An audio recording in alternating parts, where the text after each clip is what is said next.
Laserdisc aficionados, Jason Secrets here, your host. Coming at you from the alternate repair location, aka my garage. The room that I usually do repair videos in is being remodeled right now, so it's not very conducive to doing this type of thing. So, cleaned off my workbench in the garage, and here we are. The little voice you hear in the background is my son. Say hello. Hello. There you go. All right. So what I've got here today is a Proscan PSL D43 double-sided player. It does not have AC3 out. And I don't do unboxing videos. That's not what this is. However, this is the very first Laserdisc player I ever bought. It's actually still in the box. So let's just open it up real quick. Obviously, it's been opened before. And let's see what's in here. I mean, I already know obviously what's in here, but we've got our manual, player itself, nice chunky remote. That is a pretty looking remote right there with the jog shuttle. Very cool. All right, so what we're gonna do is I'm not gonna waste your time. I'm gonna get this out and we're gonna take a look at it. I got it for $40, and it's been a long time since I've got a player for that price, because a lot of them are going for 100 or more. Single side players, you know, the inflation's gone up even on the second-hand market for players. But the guy said that it powered on, but the tray wouldn't open, so I'm hoping it's just a belt. We'll see what happens. This is a pretty looking machine right here. There's not a blemish on it, that's for sure. I mean, it wasn't wrapped in plastic itself. However, one thing that's interesting about this is, and I'll take a close-up of this later, this button here is 16 by 9. So this player, from what I've read and understand from some past posts, was supposed to be built to accommodate the newer 16:9 TVs that were coming out in the 90s. But a lot of people said the button actually doesn't do anything. So I'm gonna experiment with that, see if I can find some more information on it, but that's pretty cool. All right, so like I said, the seller said it powered on, but the tray wouldn't open. Now, the very first thing, and actually my dad pointed out this just when we were looking at it in the box, the transport screw is still in here. So hopefully that's all it is. We're gonna take this out.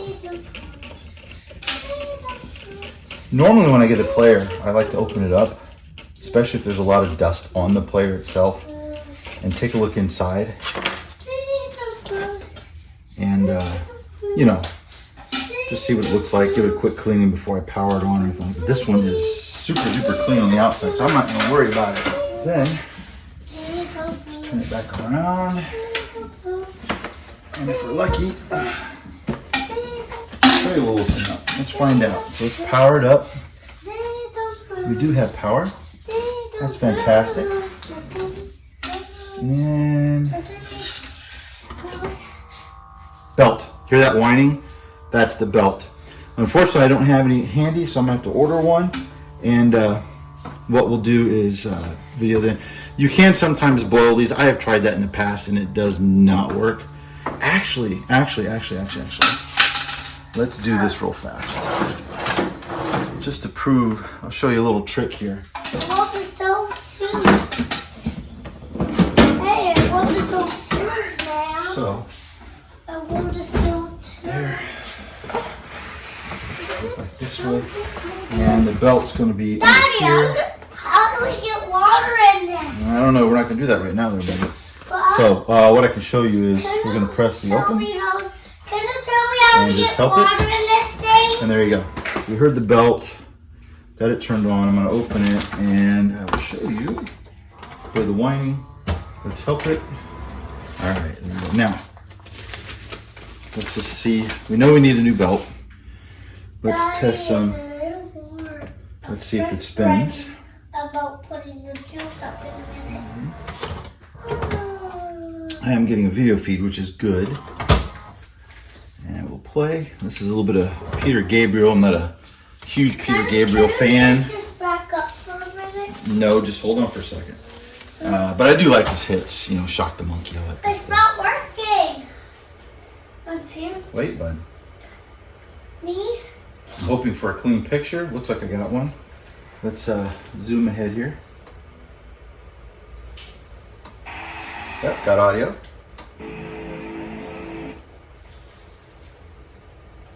Just skipping ahead. Uh-oh, there we go. It's black and white there for a second. Yeah. Now we'll test the flip, make sure the rim holders are right there.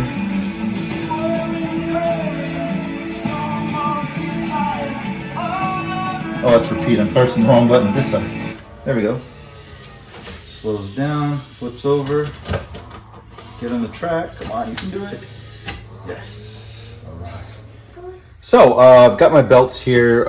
I order them from this company, PRB. Generally, the Pioneer players take a 3.5, 3.6, or 3.7. I've always had luck with 3.5 and 3.6, so I've got a couple. The easiest thing to do, and I've videoed this on a couple others, but I'll just go through this real quick, is you open up the tray, and I'll take a close-up of this. The belt's right there. If you have a long enough pair of tweezers, you can get in there, pluck the belt off, and put it back on. These aren't quite long enough.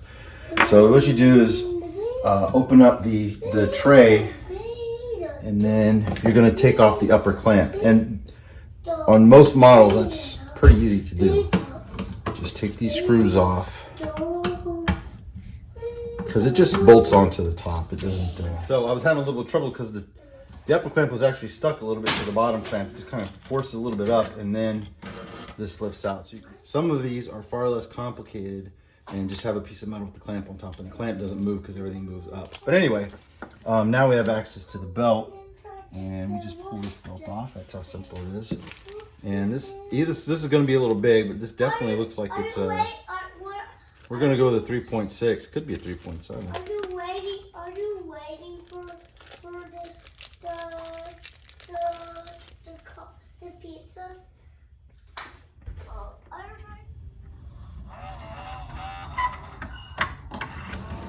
know. I pressed the button by accident. Probably should unplug this first. But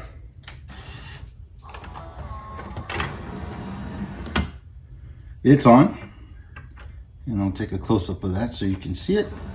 There you go. And then we just put the upper clamp back on, which shouldn't be too difficult to do. Got to open this back up first.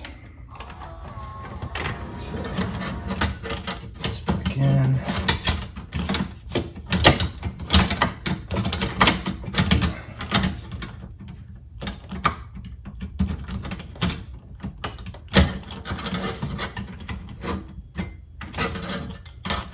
I told you these are a little bit wonky. There you go. It's got to go in that groove there. All right, get back in there. There we go. Screw it back on, and there we have it. And just to make sure everything's back in working order, close it. The clamp should. There you go. And we'll just spin it real quick.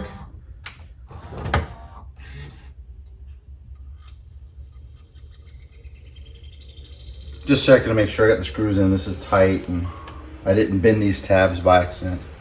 Yep, everything's spinning.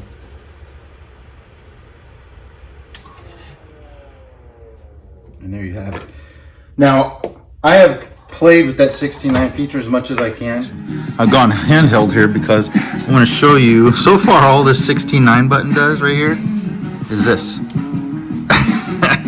Doesn't change anything. 69. So it could be right that it was never actually implemented. I'm not sure.